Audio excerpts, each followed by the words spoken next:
Hey everyone, Jrod here. Today we're going to be deep diving into what I believe one of the strongest decks that people are not talking about. Kazuda, Tarkentown. Now let's dive in. So the reason why I think this deck can be really good right now, mainly because it attacks the meta in an angle which many other decks are not. I think this is why we've seen the Boba Green have some success, is that a lot of decks are playing on the ground and really battling heavily for the ground. So it leaves a space available for aggro decks to come in and try to outrace their opponent. So obviously here with Kazuda, they had one day 3 at Worlds, and there's another one that won a PQ in Arizona. So we're going to dive into those two decks and then see where I'd go off of these two decks after playing it for a little bit. All right. First and foremost, we have Kazuda, that day 3 Worlds, played by Setone. I apologize if I pronounced that name incorrectly.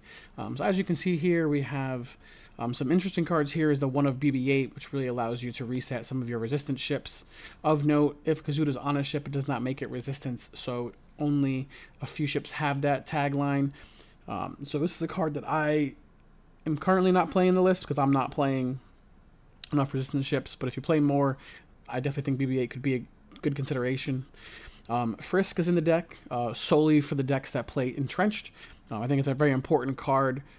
2 is a good number. I would definitely play probably a couple more. Han Solo is an amazing card in this deck.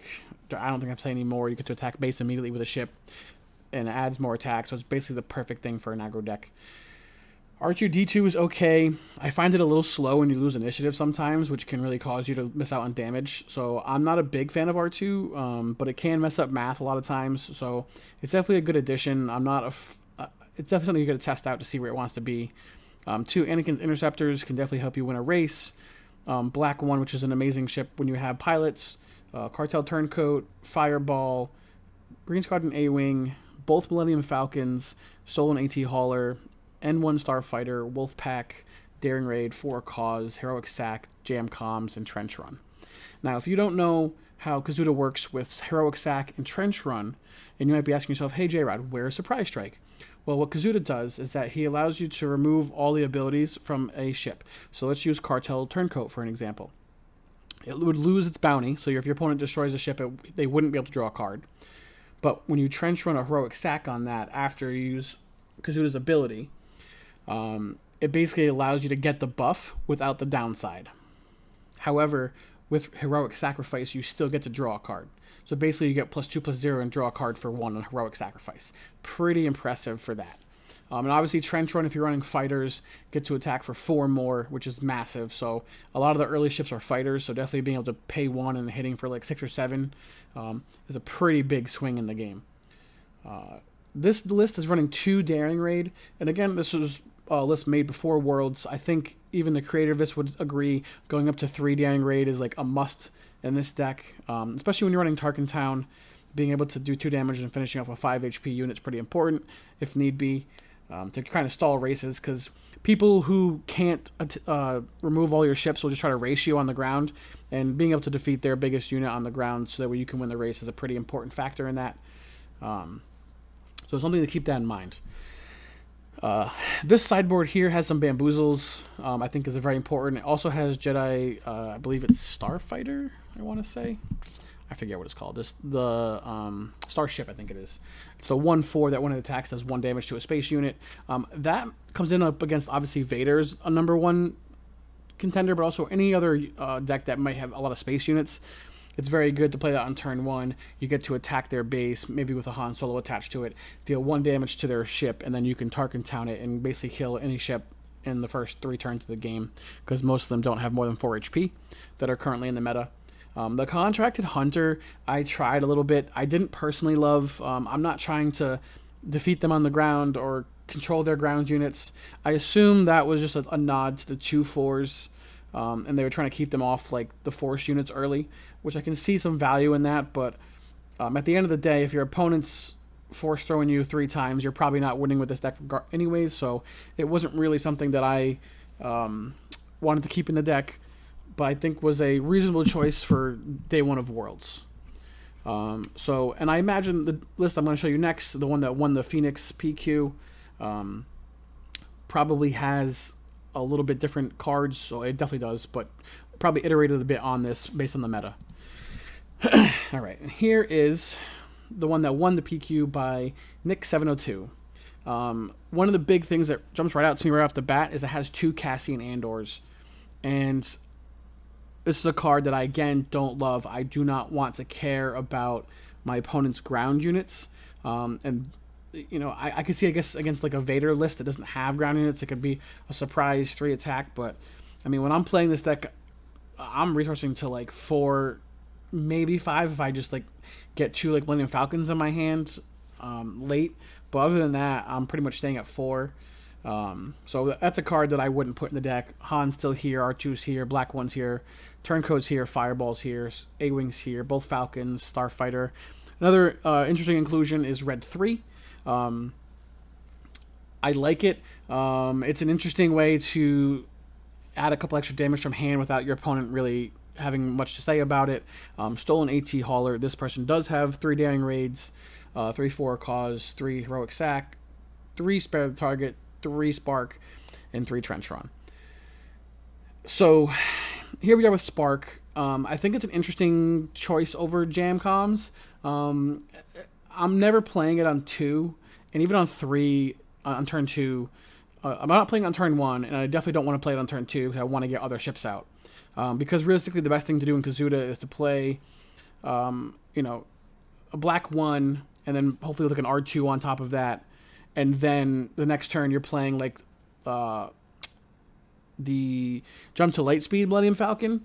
And then hopefully in your hand you have Sparks Millennium Falcon, so that way on turn 4, on turn 3, when you get 4 resources out, you can flip Kazuda. You would ideally want to flip him on one of the 2 Millennium Falcons. Your opponent will likely kill one of your 3 ships there, but with having that choice of the Falcons, it really makes you more maneuverable and basically just be like, do you have Bamboozle for free or not, more or less, because you can just kind of action weight them out of the game for that. So I prefer Jam Comms because I'm not trying to pull units, I'm trying to pull events. So this person is not running Frisk, so I imagine they're running Sparks to try to alleviate Entrenched. But I think I'd rather just run Fisk, because if their plan is to entrench me early to not die, and I can just Frisk, it just adds like a plethora amount of damage. So, sorry, my work phone's going off. So yeah, I think it's interesting. Obviously, we have the Starfighter on the sideboard, Bamboozle as well, Confiscate as well. I don't like the Confiscate. I think 3 Bamboozle, maybe 1 Confiscate's fine. Going 3 and 3 with Jam Comms and Spark seems weird to me. If I had Spark, it'd be in my sideboard. It would not be in my main deck, so that's just where I'd be, you know. Let's dive into kind of where I'm at testing-wise right now.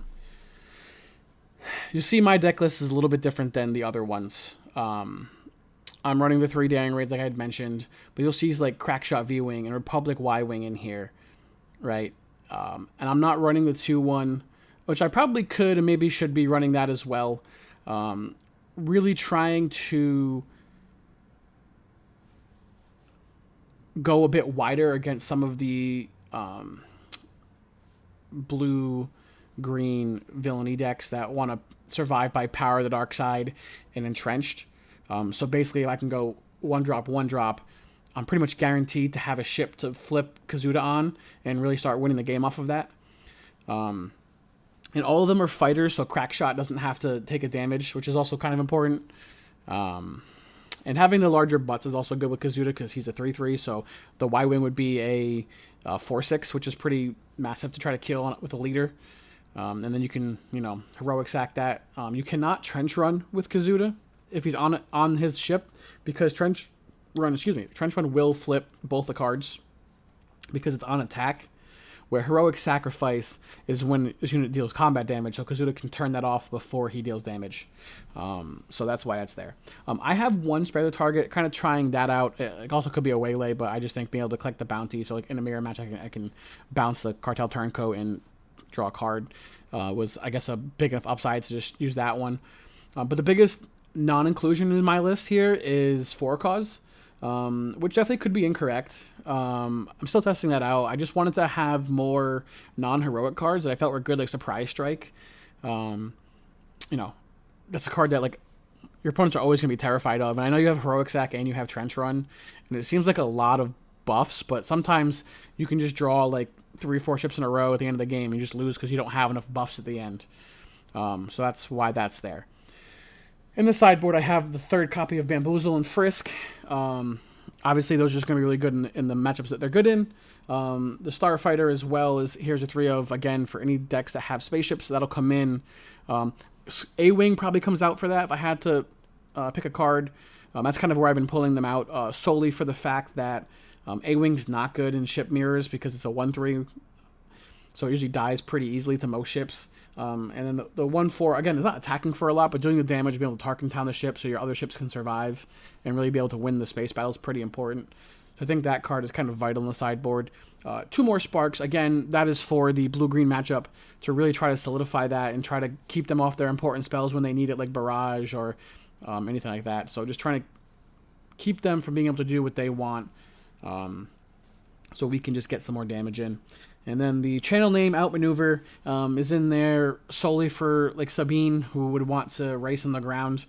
After you flip Kazuda, and then just straight up outmaneuvering the ground when you're on turn 3 when you're gonna flip Kazuda can almost win you the game against Sabine. Just stalling them out for a whole round is just pretty massive. I actually played in my locals with this deck on Monday.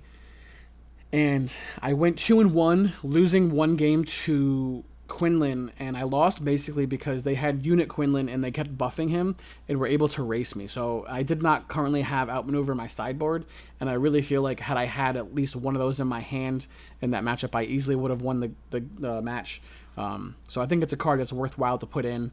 Something like that, I'd probably remove the one spare the target, and then I'd probably cut one Surprise Strike. It's probably where I'd end up. I guess against that one, maybe I'd remove 1 Frisk because there's no real reason to have upgrade removal. Oh, they do run the blaster there sometimes, so it could be worthwhile to still play Frisk. So I'm kind of feeling that out where you want to be on that. But yeah, so this is Kazuda. I think that if you're into aggro and looking for maybe a cheaper deck, this is definitely it. Other than the set 1 Millennium Falcons, the rest of the cards are under $10 a piece. Like even Han Solo and Stolen AT Hauler are relatively cheap. So I would definitely try this deck out, bring it to your locals, and have a great time with it. So that's it. Thanks everyone for listening and watching, and we'll talk to you soon. Bye everybody.